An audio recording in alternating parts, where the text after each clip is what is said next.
Let's bring in our Sunday panel now. Opinion editor for the Washington Times and Fox News contributor Charlie Hurt, White House reporter for the Wall Street Journal Catherine Lucey, and Forbes contributing writer and Fox News contributor Richard Fowler. Happy New Year to all of you. Thanks so much for getting up early to be with me this morning. Good morning. Richard, I'm going to come to you first. The Pope leaves an illustrious legacy behind as leader of the Catholic Church. Outside the church, he also led his life by example. A lot for humans from all walks of life to learn. I think that's absolutely right, Gillian. And I think when you think about Pope Benedict, what you think about the fact is what he'll be best known for is that he resigned from the papacy. He's the first pope to do so since the 15th century, which we heard Lauren Green talk about at the top of our top of the show here.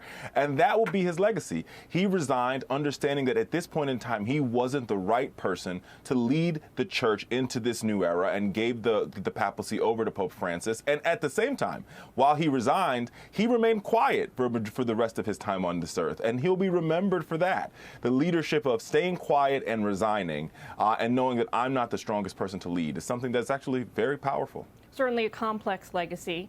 Let's turn now to politics. Catherine, we talked about incoming Representative-elect George Santos a moment ago with Kevin Brady. How does this type of a thing make it past all the political operatives whose job it is to vet candidates? And specifically, how did Democrats drop the ball twice? It's pretty stunning, right, Gillian, the scale of the falsehoods and the deceptions and the statements, and I think we're still unpacking all of it, correct? And I think there's a lot more we need to know about what happened in terms of candidate vetting and review from Democrats. There was some reporting from a local newspaper raising some questions before the election, but that didn't really get picked up for whatever reason. And now you're in this situation where all of this has been revealed after he's been elected, which creates problems. You're hearing calls from both sides for investigations, questions about what to do, questions about, still parts of his bio that we're still trying to figure out, where his finances are coming from, for example. And it really puts Kevin McCarthy in a difficult position as he heads into this vote on Tuesday over the speakership, because he has been very careful so far not to say anything critical about Santos, because this is a vote that he might need.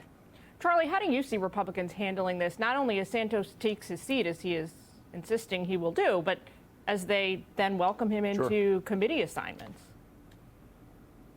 Well, it truly is a remarkable example of a failure on the part of the media, I think, to have not smoked more of this out before now. But I think it is also important to remember, the guy does represent 750,000 New Yorkers.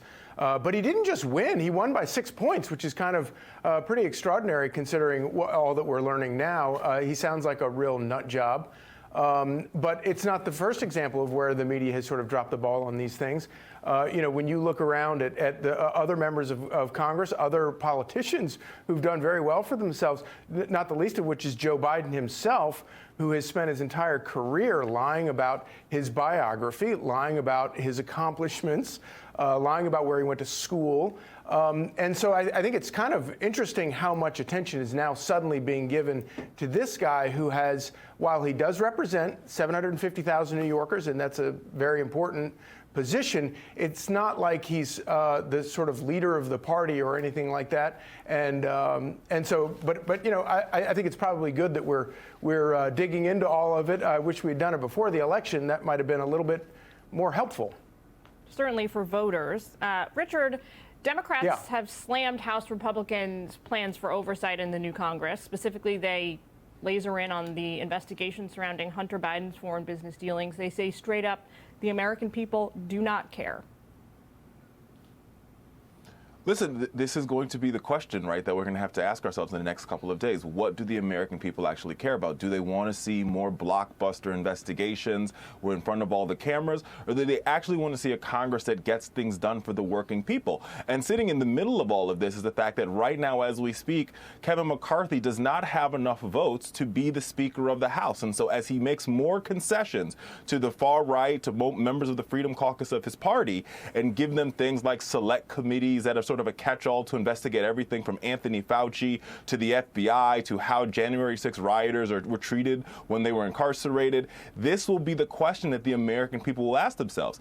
Is this Congress serving us as well as we thought they were when we decided to elect them? And on top of all of that, Jillian, they too have to deal with Representative-elect George Santos and his resume and the lie after lie after lie that comes out. And while we've seen some try to make comparisons between him and other elected officials, the difference here is we know where those elected officials went to college. We know what they did in their previous career. With George Santos, we don't even know if that's his real name.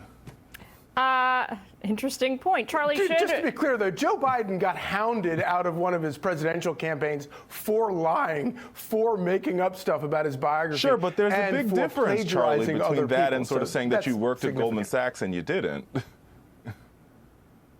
I don't know how those lies are somehow worse than the lies that Joe Biden continues to tell today or that your about mother was what a survivor is of going 9/11. on in his own administration. Or that you had employees that worked at the Pulse nightclub. That's not true. I mean, the lies just keep coming with Representative-elect George Santos. That's not the same with the president. Had you ever even heard of George Santos before all this came up? We got to point out he even lied about his own religion and his religious heritage. We got to leave that there for a second. Catherine, what is it going to be like in this new Congress to watch Nancy Pelosi and Steny Hoyer kind of relegated to the sidelines? Well, it's a new Congress, right, Jillian? So we're going to see new leadership, however it unfolds on the Republican side, and see some new leaders rise on the Democratic side. And I mean, the big thing that we need to be watching, as we've been talking about, is how they are going to work together or not work together across the aisle and with the White House. Obviously, we're not expecting to see the kind of legislative collaboration that we've seen in the last 2 years. There's been some significant bipartisan legislation on things like infrastructure, on guns over the summer. But there are some things they're going to have to work on, like the debt ceiling, for example. So we're going to have to see how they will work together while House Republicans have been very clear about a series of investigations and oversight that they want to do and how that will define the next 2 years. Panel, we got to take a break. I'm Steve Ducey. I'm Brian Kilmeade. And I'm Ainsley Earhart. And click here to subscribe to the Fox News YouTube page to catch our hottest interviews and most compelling analysis.